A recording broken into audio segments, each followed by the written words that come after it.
Hey guys, I'm back. Guess what's here in front of me today? You're right. It's a glass of water. So we're going to review this water inside a glass. And I'm going to teach you how to drink water from a glass. So let's begin. So you should get your hand and firmly grip the glass.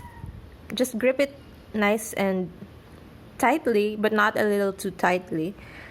And then you slowly lift the glass towards you, towards your mouth. And then you just lift it slowly at an angle away from the ground. And then you take a sip.